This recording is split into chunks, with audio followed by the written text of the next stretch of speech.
Assalamualaikum warahmatullahi wabarakatuh. Selamat pagi pemirsa Trans7. Khazanah Ensiklopedia Islam Dunia pagi ini kembali hadir ke hadapan Anda untuk berbagi informasi Islami. Semoga menginspirasi dan menjadi motivasi aktivitas Anda hari ini. Pemirsa Khazanah, ada peristiwa-peristiwa yang menggelitik menjelang terjadinya kiamat. Peristiwa itu patut diketahui agar menjadi pelajaran bagi kita. Seperti apa peristiwa-peristiwa menjelang terjadinya kiamat itu? Pemirsa Khazanah, di akhir zaman nanti Nabi Isa alaihissalam diturunkan Allah kembali ke muka bumi. Di tangannya lah Dajjal yang telah menyesatkan manusia di muka bumi dapat dihentikan. Dan dia mati di tangan Nabi Isa alaihissalam dalam perang besar yang disebut dengan Malhamah Al-Kubra. Setelah Dajjal terbunuh dan Yahudi kalah dan binasa, disitulah kemudian Nabi Isa memimpin kaum muslimin akhir zaman, menata pemerintahannya, menjalankan kekuasaannya dengan pemerintahan yang adil berdasarkan syariat Nabi Muhammad SAW, sehingga terciptalah perdamaian, tidak ada lagi perang yang berkecamuk, keadilan menjadi tegak dan ekonomi yang sangat pesat tanpa kezaliman dan kecurangan. Lalu kenyamanan itu pun kembali bergolak setelah Allah Subhanahu wa Ta'ala mengizinkan manusia-manusia yang dimurkai, Ya'juj dan Ma'juj, turun ke muka bumi setelah dikurung oleh Zulkarnain. Munculnya Ya'juj Ma'juj yang kuat dan jumlahnya yang sangat banyak membuat Nabi Isa alaihissalam dan kaum muslimin tak kuasa menghadangnya hingga berlindung di sebuah bukit. Hanya doa dan zikir yang mampu menghentikan kaum Ya'juj dan Ma'juj. Maka berkat zikir dan doa kaum muslim, kaum Ya'juj dan Ma'juj yang telah merajalela di seluruh penjuru bumi musnah tak tersisa. Nabi Isa alaihissalam kemudian menetap di bumi dan memimpin kaum muslimin dengan adil. Sebuah riwayat menyebutkan selama 40 tahun Nabi Isa alaihissalam memerintah hingga akhirnya menemui takdirnya sebagai manusia. Beliau pun wafat. Kaum muslimin menyalatkan jenazahnya. Dan menurut satu riwayat bahwa jenazah Nabi Isa alaihissalam dikebumikan berdekatan dengan Nabi Muhammad SAW di Madinah. Tak berapa lama kemudian Allah Subhanahu wa Ta'ala telah mengirimkan angin lembut ke seluruh penjuru bumi. Maka seluruh orang mukmin di muka bumi meninggal dunia. Yang tersisa hanyalah manusia-manusia yang tak lagi mengenal kebaikan, apalagi agama. Rasulullah SAW bersabda, kemudian Allah melepaskan angin dingin yang berhembus dari Syam. Maka tidak ada seorang pun dari manusia yang beriman kecuali dicabut nyawanya. Sehingga yang tersisa hanya manusia jahat yang tidak memiliki keimanan. Mereka tidak tahu mana yang baik dan mana yang buruk. Hingga setan muncul dan berkata, mengapa kamu tidak memenuhi seruanku saja? Mereka menjawab, apa yang kamu perintahkan kepada kami? Setan memerintahkan kepada mereka untuk menyembah berhala. Maka mereka pun mengikuti saran tersebut. Sedangkan mereka berada dalam kehidupan yang serba kecukupan. Kemudian hari kiamat pun datang. Hadis riwayat Muslim dan hadis riwayat Ahmad. Dari hadis ini dapat diketahui sifat-sifat orang yang mengalami kiamat. Bagaimana Allah memberikan kenikmatan yang melimpah ruah kepada mereka. Seluruh orang-orang beriman, sekalipun keimanannya hanya sebiji sawi, semuanya dimatikan. Hal ini merupakan keagungan rahmat dan anugerah Allah bagi kaum mukmin. Nabi SAW juga menyebutkan, ilmu dan Al-Quran diangkat oleh Allah Subhanahu wa Ta'ala. Ka'bah yang disucikan dan menjadi kiblat kaum muslimin sejak Nabi Adam alaihissalam pun diangkat kesuciannya, diangkat keharamannya, dan Allah menghalalkan Ka'bah. Sehingga datanglah seorang dari Habasyah yang disebut Nabi SAW berjuluk Zu Suwaiqatain, atau sang pemilik dua betis kecil, karena kedua betis pria ini kecil dan kurus. Dia datang dan menghancurkan Ka'bah. Rasulullah SAW menjelaskan, Ka'bah akan dihancurkan oleh Zu Suwaiqatain dari Habasyah. Ia akan mengambil perhiasan-perhiasan Ka'bah dan menurunkan kiswahnya. Seakan aku melihatnya. Ia seorang yang botak dan pincang dan menghantam Ka'bah dengan sekop dan linggisnya. Hadis riwayat Ahmad. Dengan demikian, yang tersisa di muka bumi hanyalah orang-orang yang tidak mengenal kebaikan dan agama. Mereka inilah seburuk-buruk manusia. Dan manusia seperti itulah penduduk bumi terakhir yang akan menghadapi kiamat. Saat manusia tak lagi mengenal kebaikan dan agama, saat itulah detik-detik kiamat terjadi. Hingga akhirnya muncul sebuah api dari tanah Aden di Yaman. Api ini menggiring seluruh umat manusia menuju mahsyar. Semua orang ketakutan dan berusaha menghindar. Tapi tak ada seorang pun yang bisa lolos dari giringan api ini. Namun sebuah riwayat yang sahih menyebutkan ada 2 orang laki-laki dari Muzayyanah yang luput dari giringan api. Saat itu keduanya lari ke gunung menjauhi keramaian. Setelah itu keduanya turun dari gunung, tapi mereka mendapati daerahnya kosong, tak seorang pun terlihat. Mereka pun menuju Madinah, tapi di Madinah juga tak tampak seorang pun. Seorang di antara keduanya lalu mengatakan, mungkin orang-orang sedang berada di dalam rumah. Namun setelah didatangi, semua rumah-rumah penduduk kosong. Mereka berdua hanya menemukan rubah dan kucing di kamar-kamar rumah penduduk. Seorang lagi mengatakan, mungkin orang-orang sedang di pasar. Tapi setelah didatangi juga tak ditemukan seorang pun di sana. Akhirnya mereka berdua meninggalkan tempat itu hingga sampai di perbukitan. Di tempat itu keduanya bertemu dengan 2 malaikat. Kedua malaikat itu pun menyeretnya ke padang mahsyar. Padang mahsyar di sini bukanlah padang mahsyar tempat pengadilan Allah Subhanahu wa taala bagi semua manusia, tapi padang mahsyar dunia, tempat dikumpulkannya manusia sebelum kiamat terjadi. Lalu di manakah padang mahsyar dunia ini? Berdasarkan keterangan Nabi SAW, mahsyar berada di Baitul Maqdis, Palestina, kawasan yang dikenal dengan wilayah Syam. Inilah yang dijelaskan Nabi SAW dalam sabdanya. Baitul Maqdis adalah tanah mahsyar, pengumpulan, dan mansyar, penyebaran.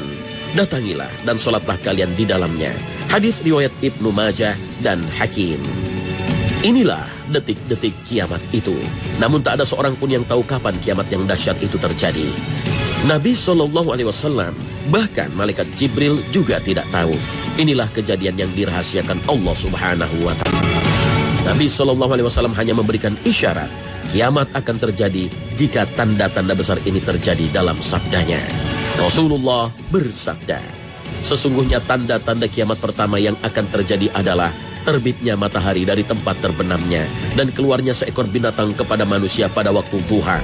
Tidak diketahui secara pasti mana di antara kedua peristiwa ini akan terjadi lebih dulu. Tetapi yang jelas keduanya akan terjadi dalam waktu yang berdekatan. Hadis riwayat Ahmad, Muslim, Abu Daud, dan Ibnu Majah. Tak ada keterangan yang meyakinkan mana yang terjadi lebih dahulu. Apakah matahari terbit dari barat yang menandai ditutupnya pintu taubat, ataukah munculnya api dari Aden, Yaman yang menggiring manusia ke mahsyar. Namun, sejumlah keterangan dari ulama terdahulu menyebutkan bahwa munculnya api dari Yaman yang menggiring manusia merupakan awal proses terjadinya kiamat. Wallahu a'lam.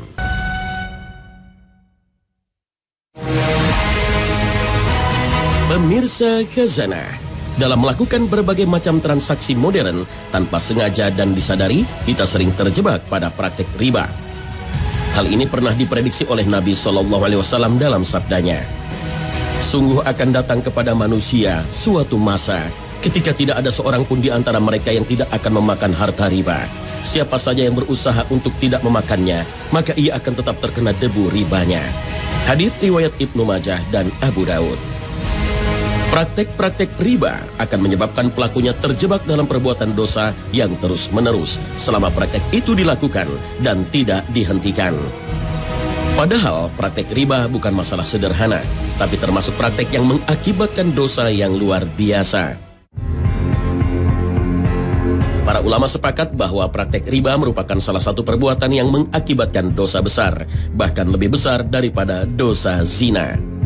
Rasulullah SAW bersabda, 1 dirham yang dimakan oleh seseorang dari transaksi riba, sedangkan dia mengetahui lebih besar dosanya daripada perbuatan zina sebanyak 36 kali. Hadis riwayat Ahmad dan Al-Baihaqi dengan derajat sahih. Dalam hadis lain Rasulullah SAW bersabda, riba memiliki 72 pintu, yang paling rendahnya seperti menzinahi ibu kandungnya, dan sesungguhnya riba yang paling riba adalah merusak kehormatan saudaranya. Hadis riwayat At-Tabrani dengan derajat sahih. Berdasarkan kedua hadis Nabi SAW ini, perbuatan riba tidak hanya ada dalam transaksi keuangan, tetapi juga dalam hal pergaulan antara sesama muslim. Karena pintu menuju riba ada 72 pintu. Yang paling rendahnya adalah memakan 1 dirham hasil usaha riba, dan yang paling tinggi adalah merusak kehormatan seorang muslim. Lantas, adakah amalan yang dapat menghapuskan dosa-dosa riba? Setiap dosa pasti ada penghapusnya. Seperti halnya setiap penyakit pasti ada obatnya. Sebab hal ini merupakan salah satu bentuk kasih sayang Allah kepada hamba dan makhluk ciptaannya. Demikian juga dengan dosa-dosa akibat perbuatan riba, ada penghapusnya. Adapun cara untuk menghapuskan dosa-dosa riba, para ulama memberikan caranya. Pertama, bertaubat kepada Allah Subhanahu wa Ta'ala dengan cara meninggalkan perbuatan riba yang dilakukannya atau mengembalikan hak orang yang diambilnya jika memungkinkan, kemudian menyesali perbuatannya dan tidak pernah mengulanginya sama sekali. Setelah itu melakukan sholat taubat 2 rakaat dan memperbanyak membaca istighfar seraya membaca doa. Allahumma inni zolamtu nafsi zulman katsiran wa la yaghfiru dzunuba illa anta faghfirli maghfiratan min indika warhamni innaka antal ghafurur rahim. Ya Allah, sungguh aku telah menzalimi diriku sendiri dengan kezaliman yang banyak, sedangkan tidak ada yang dapat mengampuni dosa-dosa kecuali Engkau. Maka ampunilah aku dengan suatu pengampunan dari sisimu, dan rahmatilah aku. Sesungguhnya Engkau Maha Pengampun lagi Maha Penyayang. Hadis riwayat Bukhari dan Muslim. Bertaubat dari perbuatan riba bagi rentenir bisa dilakukan dengan cara mengambil pokok hartanya dan menghapus bunganya. Hal ini sebagaimana firman Allah Subhanahu wa Ta'ala. Maka jika kamu tidak mengerjakan, meninggalkan sisa riba, maka ketahuilah bahwa Allah dan Rasul-Nya akan memerangimu. Dan jika kamu bertaubat dari mengambil riba, maka bagimu pokok hartamu. Kamu tidak menganiaya dan tidak pula dianiaya. Al-Quran Surah Al-Baqarah ayat 279. Cara kedua, memperbanyak sedekah. Hal ini tidak lain karena salah satu cara menyucikan harta hasil riba dan kegiatan syubhat lainnya adalah bersedekah. Apalagi sedekah itu diniatkan untuk dirinya dan orang yang telah diambil hak-haknya, maka keduanya sama-sama akan mendapatkan pahala dari sisi Allah Subhanahu wa Ta'ala. Rasulullah SAW bersabda, sedekah dapat menghapus dosa sebagaimana air memadamkan api. Hadis riwayat At-Tirmizi.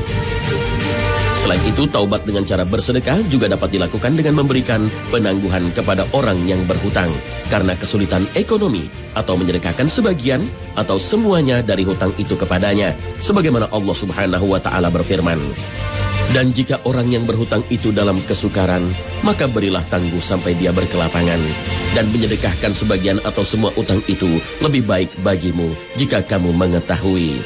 Al-Quran Surah Al-Baqarah ayat 280. Wallahu a'lam.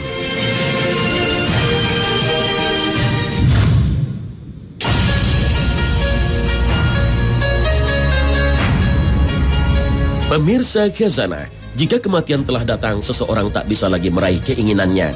Yang ada hanya penyesalan dan hanya bisa berangan-angan. Ia tertawan oleh amal perbuatannya dan tak akan dapat lepas darinya. Lalu apa yang paling disesali oleh orang yang telah meninggal dunia? Orang yang banyak maksiat dan durhaka kepada Allah biasa membiarkan hari-harinya berlalu dalam kemaksiatan dan kelengahan, mengulur-ulur taubat dan menganggap umurnya masih panjang. Ia tak sadar bahwa maut dapat menjemputnya tiba-tiba, dan begitu datang, ia tidak akan membiarkan yang bersangkutan mengejar lagi ketertinggalannya. Orang seperti ini akan berada dalam kubur sebagai tawanan atas amal perbuatannya, menyesali keteledorannya selama hidup, mengangan-angankan agar ia kembali hidup, agar ia dapat sholat meski hanya 2 rakaat. Ia baru menyadari betapa besar pahala yang Allah berikan bagi mereka yang sholat. Karenanya ia menyesal bukan kepalang akan hari-harinya yang terlewatkan, yang kosong dari ketaatan.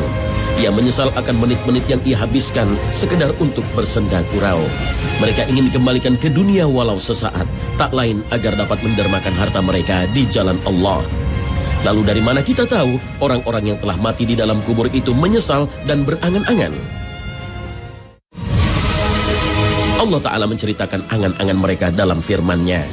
Dan belanjakanlah sebagian dari apa yang telah kami berikan kepadamu sebelum datang kematian kepada salah seorang di antara kamu. Lalu ia berkata, Ya Rabbku, mengapa engkau tidak menangguhkan kematianku sampai waktu yang dekat, yang menyebabkan aku dapat bersedekah dan aku termasuk orang-orang yang saleh?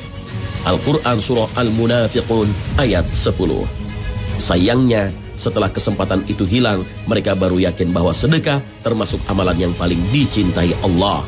Ia baru yakin bahwa sedekah dapat memadamkan kemurkaan Allah. Sebagaimana hadis Nabi, sedekah yang tersembunyi akan memadamkan amarah Allah. Hadis riwayat Tabarani. Ia baru sadar bahwa setiap hamba pasti akan ditanya tentang hartanya, dari mana ia peroleh dan kemana ia belanjakan. Setelah mati, orang baru sadar dan mengerti hakikat firman Allah Subhanahu wa Ta'ala. Perumpamaan nafkah yang dikeluarkan oleh orang-orang yang menafkahkan hartanya di jalan Allah adalah serupa dengan sebutir benih yang menumbuhkan 7 bulir. Pada tiap-tiap bulir 100 biji. Allah melipat gandakan ganjaran bagi siapa yang Dia kehendaki, dan Allah maha luas karunia-Nya, lagi maha mengetahui. Al-Quran Surah Al-Baqarah ayat 261. Semua penyesalan itu membuat orang-orang yang telah memasuki alam kubur berangan-angan diberi kesempatan kembali ke dunia, meski sejenak, agar memperbaiki diri menjadi orang salih. Mereka ingin taat kepada Allah dan memperbaiki segala kerusakan yang dahulu mereka perbuat. Mereka ingin berzikir kepada Allah walau sekali saja. Namun sayang, angan-angan mereka tak lagi ada manfaatnya. Kematian telah membuat harapan dan angan-angan mereka pupus seketika. Angan-angan mereka itulah yang disebut Allah Ta'ala dalam firman-Nya. Demikianlah keadaan orang-orang kafir itu, hingga apabila datang kematian kepada seseorang dari mereka, dia berkata, "Ya Tuhanku, kembalikanlah aku ke dunia, agar aku berbuat amal yang saleh terhadap yang telah aku tinggalkan." Sekali-kali tidak. Sesungguhnya itu adalah perkataan yang diucapkannya saja, dan di hadapan mereka ada dinding sampai hari mereka dibangkitkan. Al-Quran Surah Al-Mu'minun ayat 99 dan 100. Oleh karena itu, ingatlah kematian atau zikrul maut, karena mengingat kematian mengantarkan seseorang pada kesalehan. Zikrul maut atau mengingat kematian termasuk ibadah tersendiri. Dengan mengingatnya saja, seseorang telah mendapatkan ganjaran, karena inilah yang diperintahkan oleh suri tauladan kita, Muhammad Sallallahu Alaihi Wasallam. Zikrul maut membantu kita untuk dapat lebih khusyuk melaksanakan solat, sebagaimana sabda Nabi Sallallahu Alaihi Wasallam, "Ingatlah kematian dalam solatmu, karena jika seseorang mengingat mati dalam solatnya, maka ia akan memperbagus solatnya. Solatlah seperti solat orang yang tidak menyangka bahwa ia masih punya kesempatan melakukan solat yang lainnya. Hati-hatilah dengan perkara yang kelak malah engkau meminta uzur meralatnya, karena tidak bisa memenuhinya." Hadis riwayat Ad-Dailami. Dengan zikrul maut atau mengingat kematian, membuat kita terpacu mempersiapkan diri untuk berjumpa dengan Allah. Karena barang siapa mengetahui bahwa ia akan menjadi mayat kelak, ia pasti akan berjumpa dengan Allah. Jika tahu bahwa ia akan berjumpa Allah kelak, padahal ia akan ditanya tentang amalnya di dunia, maka ia pasti akan mempersiapkan jawaban sejak hidup di dunia dengan sebaik-baiknya. Kita akan bersemangat untuk selalu sholat tepat waktu, ibadah puasa, giat bersedekah, dan giat mengerjakan berbagai amal kebaikan lainnya. Wallahu a'lam. Beralih ke masalah lain, pemirsa Khazanah, ada doa yang diajarkan Nabi SAW yang jika dibaca dengan yakin dan penuh penghayatan, Allah akan menjamin seorang mukmin dengan surga. Seperti apa bacaan itu? Jangan kemana-mana. Khazanah akan segera kembali sesaat lagi.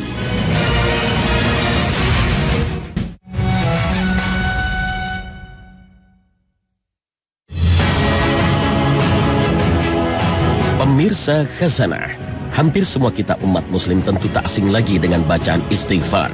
Karena memang bacaan ini hampir setiap hari selalu dibaca kaum muslim. Dengan membaca ini memang Allah akan mengampuni dosa kita, terutama dosa-dosa kecil.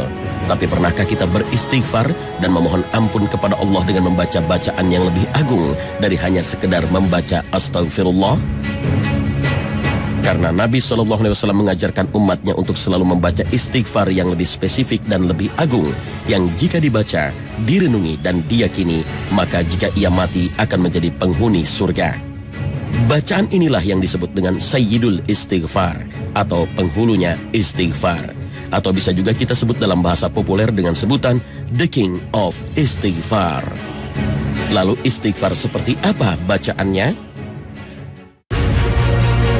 Sayyidul Istighfar dengan membaca Allahumma anta rabbi la ilaha illa anta khalaqtani wa ana abduka wa ana ala ahdika wa wa'dika mastata'tu a'udzu bika min syarri ma sana'tu abu'u laka bi ni'matika 'alayya wa abu'u bi dzambi faghfirli fa innahu la yaghfiru dzunuba illa anta. Ya Allah, Engkau adalah Rabbku. Tidak ada ilah yang berhak diibadahi dengan benar selain Engkau. Engkau yang menciptakan aku dan aku adalah hamba-Mu. Aku menetapi perjanjian-Mu dan janji-Mu sesuai dengan kemampuanku. Aku berlindung kepadamu dari keburukan perbuatanku. Aku mengakui nikmat-Mu kepadaku dan aku mengakui dosaku kepadamu. Maka ampunilah aku, sebab tidak ada yang dapat mengampuni dosa selain Engkau. Dari namanya saja sudah mengisyaratkan akan kedahsyatan dan keagungannya. Maka jika Sayyidul Istighfar atau penghulunya istighfar ini dibaca di waktu yang tepat, maka hasilnya juga tidak main-main. Lalu kapan doa ini sebaiknya dibaca? Nabi SAW bersabda, barang siapa mengucapkannya setelah masuk waktu subuh sambil meyakininya, lalu dia mati, dia termasuk penghuni surga. Dan barang siapa mengucapkannya setelah masuk waktu sore sambil meyakininya, lalu dia mati, dia termasuk penghuni surga. Hadis riwayat Ahmad, Ibnu Hibban, dan Nasa'i. Di dalam riwayat lain dengan disebutkan, jika seseorang berkata pada waktu sore, lalu dia mati, dia akan masuk surga, atau dia termasuk penduduk surga. Dan jika dia berkata pada waktu subuh, lalu dia mati pada hari itu, seperti itu. Hadis riwayat Bukhari. Berdasarkan hadis-hadis ini, Sayyidul Istighfar atau penghulunya istighfar itu diucapkan pada waktu subuh. Waktu subuh atau sobah adalah awal nahar siang, yaitu setelah terbit fajar shadiq. Namun bagi yang belum mengucapkannya di waktu subuh, boleh juga mengucapkan setelah itu, yaitu di siang hari sampai matahari tenggelam. Sebagaimana disebutkan dalam hadis yang lain. Beliau bersabda, barang siapa mengucapkannya di antara waktu siang dengan meyakininya, lalu dia mati pada hari itu sebelum sore, maka dia termasuk penghuni surga. Dan barang siapa mengucapkannya di antara waktu malam dengan meyakininya, lalu dia mati sebelum subuh, maka dia termasuk penghuni surga. Hadis riwayat Bukhari. Berdasarkan keterangan Nabi SAW, Sayyidul Istighfar atau penghulu istighfar diucapkan di waktu subuh atau pagi, yaitu mulai setelah terbit fajar shadiq, atau boleh diucapkan setelah sholat subuh. Juga di waktu sore, yaitu mulai setelah zuhur sampai pertengahan malam. Jika sorenya diucapkan setelah maghrib, maka lebih utama, karena lail atau malam dalam bahasa Arab dimulai setelah tenggelamnya matahari. Wallahu a'lam. Dengan demikian, bacaan Sayyidul Istighfar sungguh luar biasa. Apabila seorang muslim membaca dan mengamalkannya sebagai zikir setiap pagi dan di awal malam, maka bukan saja dosa-dosanya diampuni oleh Allah Subhanahu wa Ta'ala, tetapi Allah Subhanahu wa Ta'ala juga memberinya jaminan berupa surga. Demikian pula dari keterangan Nabi SAW bisa disimpulkan bahwa ampunan Allah Subhanahu wa Ta'ala lebih cepat didapatkan dengan doa Sayyidul Istighfar. Lalu bagaimana jika ada yang tidak hafal bacaan Sayyidul Istighfar atau penghulunya istighfar? Jika seseorang tidak hafal atau tidak sempat membaca Sayyidul Istighfar, maka ia dianjurkan untuk memperbanyak membaca istighfar biasa dengan redaksi yang pendek dan mengulangi berkali-kali, meskipun dalam keadaan tidak setelah melakukan dosa-dosa, seperti istighfar setelah sholat, saat duduk, berbaring, dan lainnya. Hal ini sangat penting mengingat manfaat istighfar yang sangat besar. Dari Abdullah bin Abbas radhiyallahu anhu bahwa Rasulullah SAW bersabda, barang siapa yang memperbanyak istighfar, maka Allah akan memberikan untuknya jalan keluar dari setiap kesulitan, kelapangan untuk setiap kesempitan, dan Allah akan memberinya rezeki dari jalan yang tidak disangka-sangka. Hadis riwayat Ahmad, Abu Daud, Ibnu Majah, dan Hakim. Memang istighfar ada yang bacaannya pendek dan ada juga yang panjang. Bacaan istighfar yang pendek dikenal juga dengan bacaan istighfar biasa. Misalnya dengan mengucapkan Astaghfirullah, aku memohon ampunan kepada Allah. Atau mengucapkan Rabbighfirli, ya Tuhan ampunilah aku. Setiap orang, siapapun dia, pasti pernah melakukan dosa. Dan sebaik-baik orang yang berbuat dosa adalah bertaubat, beristighfar, memohon ampun kepada Allah Subhanahu wa Ta'ala. Karena memang seperti itulah perintah Allah Subhanahu wa Ta'ala. Allah pun berjanji akan mengampuni orang-orang yang beristighfar, meminta ampun dan bertaubat kepadanya. Allah Subhanahu wa Ta'ala sendiri yang menegaskan dalam Al-Quran, dan sungguh Aku Maha Pengampun bagi yang bertobat, beriman dan berbuat kebajikan, kemudian tetap dalam petunjuk. Al-Quran Surah Toha ayat 82. Bahkan Allah Subhanahu wa Ta'ala meyakinkan kita hambanya agar tidak berputus asa akan ampunannya jika kita memang benar-benar bertaubat dan memohon ampun kepadanya. Katakanlah, wahai hamba-hambaku yang melampaui batas terhadap diri mereka sendiri, janganlah kamu berputus asa dari rahmat Allah. Sesungguhnya Allah mengampuni dosa-dosa semuanya. Sungguh Dialah yang Maha Pengampun, Maha Penyayang. Al-Quran Surah Az-Zumar ayat 53. Dalam hadis qudsi Allah Subhanahu wa Ta'ala juga berfirman, wahai hamba-hambaku, sesungguhnya kalian selalu berbuat kesalahan, dosa di waktu malam dan siang hari, dan aku mengampuni dosa-dosa seluruhnya. Maka mohonlah ampunan kepadaku, niscaya aku mengampuni kalian. Hadis riwayat Muslim dan Ahmad. Perintah Allah Subhanahu wa Ta'ala untuk beristighfar, memohon ampun kepada Allah dan bertaubat kepadanya ini berlaku untuk semua orang, siapapun dia. Orang yang bermaksiat, orang yang baik, orang yang soleh, semuanya diperintahkan untuk memohon ampun. Bahkan Nabi SAW juga diperintahkan Allah untuk beristighfar dan memohon ampun kepadanya. Padahal kita tahu bahwa Nabi SAW adalah orang yang paling baik dan soleh. Bahkan Allah telah menjamin ampunan dari segala dosa yang lalu maupun yang akan datang. Namun begitu tetap saja Allah Subhanahu wa Ta'ala memerintahkan untuk beristighfar, memohon ampun kepadanya. Allah Azza wa Jalla berfirman, dan mohonlah ampunan bagi dosamu dan dosa orang mukmin laki-laki dan perempuan. Al-Quran Surah Muhammad ayat 19. Karena itulah Nabi SAW sendiri selalu beristighfar dan memohon ampun kepada Allah Subhanahu wa Ta'ala sampai 70 kali dalam sehari, sebagaimana dalam sabdanya, demi Allah, sesungguhnya aku benar-benar memohon ampun kepada Allah dan bertaubat kepadanya dalam sehari semalam lebih dari 70 kali. Hadis riwayat Bukhari, Tirmizi, Ahmad, Nasa'i, dan lainnya. Bahkan dalam riwayat Muslim, Nabi SAW beristighfar memohon ampun 100 kali dalam sehari. Dan sesungguhnya aku benar-benar memohon ampunan Allah dalam sehari semalam sebanyak 100 kali. Hadis riwayat Muslim. Hal ini pula yang disaksikan oleh Ibnu Umar radhiyallahu anhu. Ia mengamati terus dalam majelis Nabi SAW lalu berkata, kami dahulu menghitung dalam satu majelis Rasulullah SAW 100 kali membaca, ya Allah, ampunilah dosaku dan terimalah taubatku.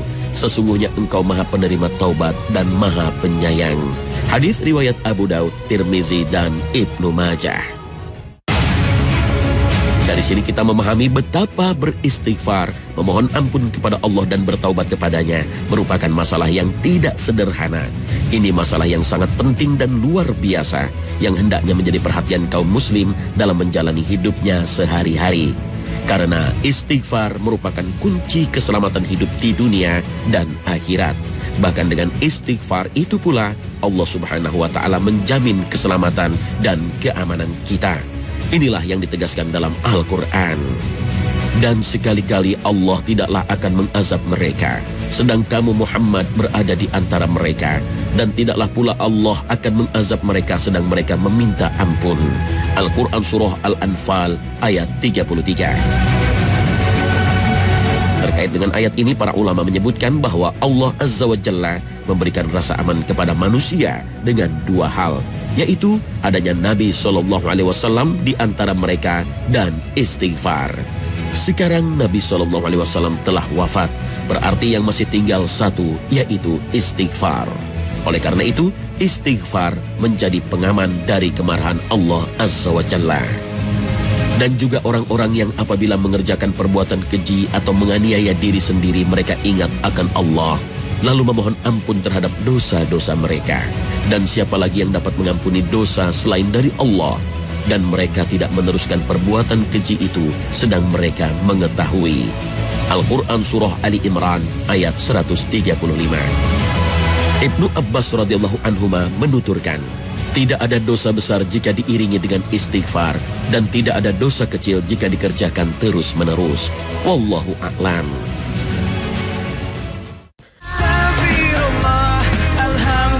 Nah, pemirsa, sampai di sini akhir perjumpaan kita hari ini. Semoga Allah Subhanahu wa Ta'ala senantiasa memberikan hidayah dan taufiknya kepada kita. Amin ya rabbal alamin. Terima kasih atas perhatian Anda. Wassalamualaikum warahmatullahi wabarakatuh.